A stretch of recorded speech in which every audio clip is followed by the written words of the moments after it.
अज़ीज़ तलबा व तालिबात, प्यारे बच्चों, अस्सलाम वालेकुम रहमतुल्लाहि व बरकातुहू।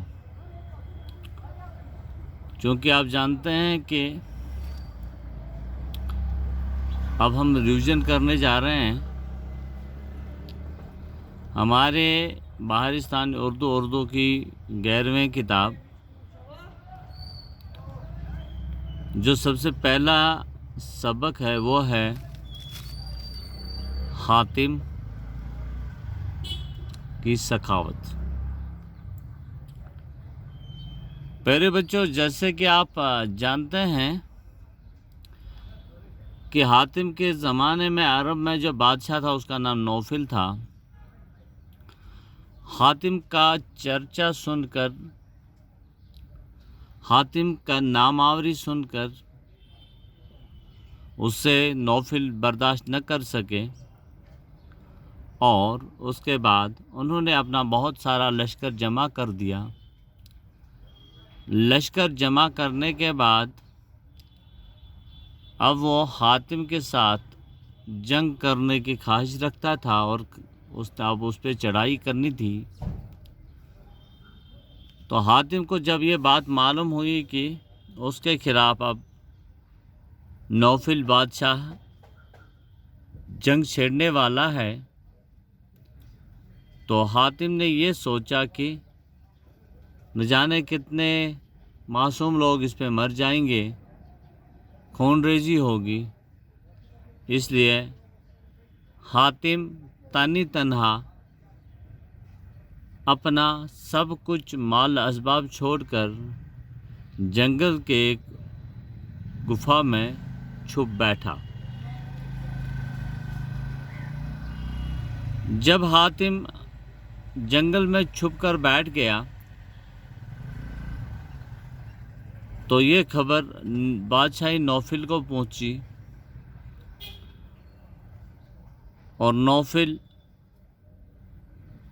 चूँकि इस नेक आदमी को, खुदा परस्त आदमी को कत्ल करना चाहता था, उसके बाद फिर नौफिल ने उसे जिंदा पकड़ने के लिए उस ज़माने के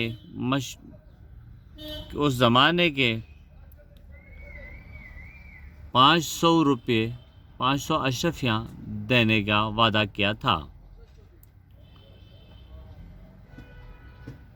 चूँकि एक रोज़ एक बूढ़ा और बुढ़िया जंगल में लकड़ियाँ काट रही थी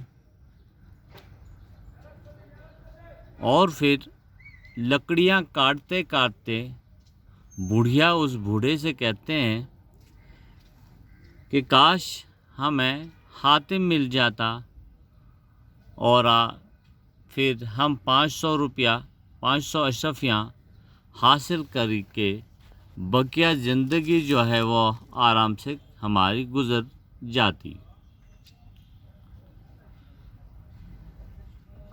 क्योंकि बुढ़िया खुद ही कहती है हमारी इतनी किस्मत कहाँ कि हम हातिम को ढूंढ पाएँ और हम उसको बादशाह के सामने पेश करें।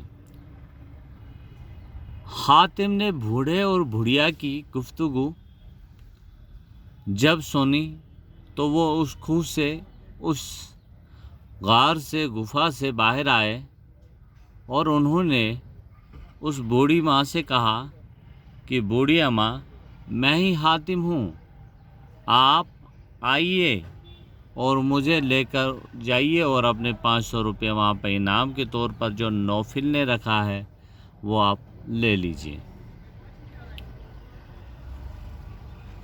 क्योंकि बूढ़ा आदमी खुदा परस्त था, हिर्स और लालच से बेनियाज था। तो उन्होंने क्या काम किया कि उन्होंने कहा कि ऐसा नहीं हो सकता है हातिम कि मैं आपको अपने हकीर फ़ायदे के लिए आपको बादशाही नौफिल के हवाले कर दूं। क्योंकि कश्मकश होती रहती है, कुछ लोग इधर उधर जमा हो जाते हैं और जब जमा हो जाते हैं तो फिर ये सारा माजरा लोग जब सुन लेते हैं तो कोई एक आदमी उठता है और उसे कहता है कि फिर उसे बादशाह हातिम को पकड़ कर ले जाता है और फिर उसे नौफिल के सामने पेश करते हैं। अजीज़ तलबा व तालबा, जब उसे बादशाह के सामने पेश किया जाता है तो उसके साथ वो बूढ़ा आदमी भी होता है।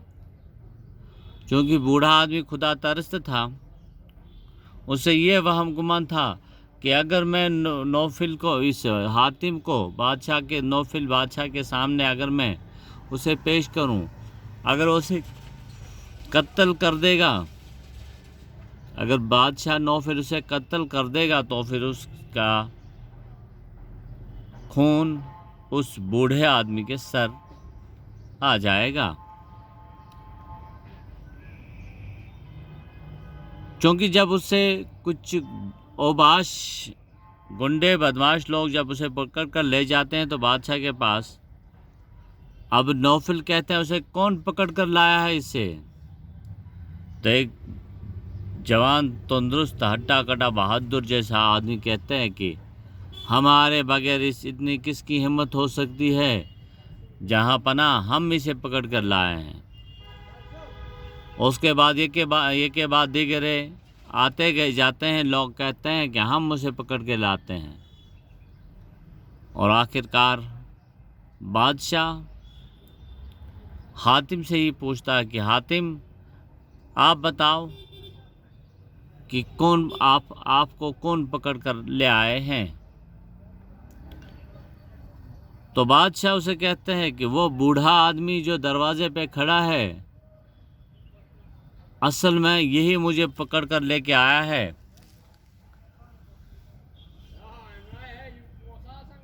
तो आप उसी बूढ़े से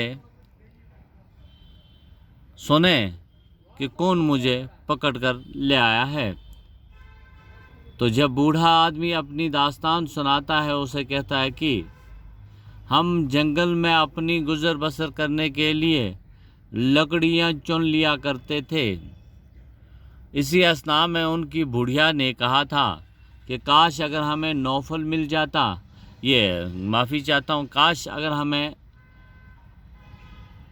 हातिम मिल जाता तो हम उसे बादशाही नौफल के हवाले किया कर देते और हम अपने इनाम के 500 अशरफियाँ हासिल करते, ताकि हमारी जो ज़िंदगी उन गरीब बूढ़ा बुढ़िया की ज़िंदगी जो अजरिन हो गई थी, बकिया ज़िंदगी अब आराम से वो ज़िंदगी बसर करने की कोशिश कर सकते थे।